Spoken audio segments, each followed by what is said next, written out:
Hello, everybody.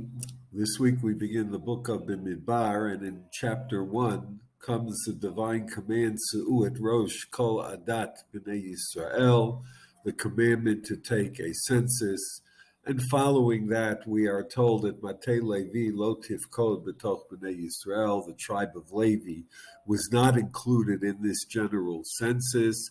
And continuing with instructions to Levi, Hafkedet Halviim al Mishkan Ha'idut V'al Kol Kelav, they were put in charge of tending to and taking care of the Mishkan and all of its appointments. V'saviv la Mishkan Yachanu, they would be encamped surrounding the Mishkan.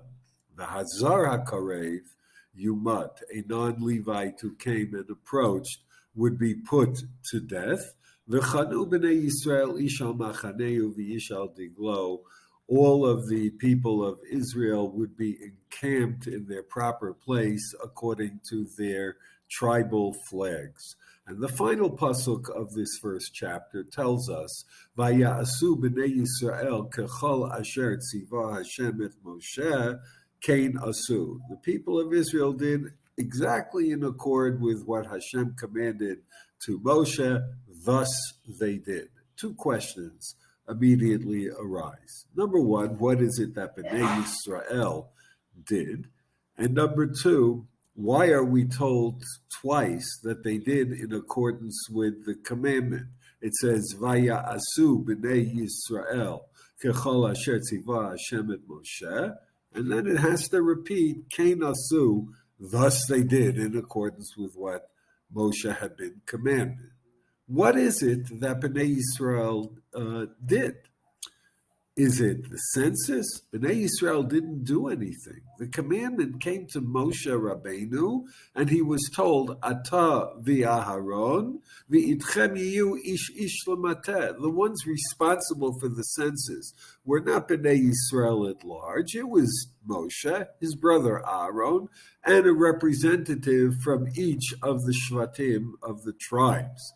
So many Mefarshim talk about the other subject of our perek, which is the manner of encampment in the desert, to be encamped surrounding the tribe of Levi and not coming into contact with the Mishkan and its Kalim. The problem is that the commandment details regarding the encampment only follow in chapter 2. We don't have any details whatsoever in Perek Aleph. So what is it that Bnei Yisrael did? The Alshich explains based on the Gemara in Masechet Kiddushin, where the Gemara tells us, Machshava Tova mitzarefet lema'aseh. A good intent is attached, if you will, to an actual good deed. In fact, Bnei Yisrael had no details yet in chapter 1 regarding how they were to be encamped. But nonetheless, they were told that there was a proper way of encampment. For Bnei Yisrael, that was good enough. Machshava tova mitzarefet lema'aseh. The mere intent to follow the divine command, even when they don't yet know the details, is ascribed to them as if they had actually fulfilled the commandment.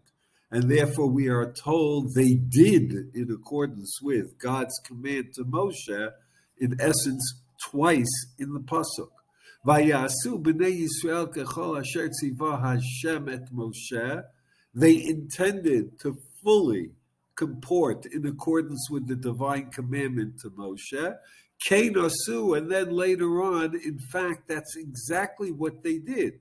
The commitment to do it came before the details of the specifics of the commandment. How appropriate it is to read this parsha of Bemidbar, generally speaking, on the Shabbat immediately preceding Chag HaShavuot, Zman Matan Toratenu, in which the hallmark of Jewish acceptance of Torah was Na'aseh v'nishma, to accept it in principle and thereafter to translate that into deeds. Shabbat Shalom.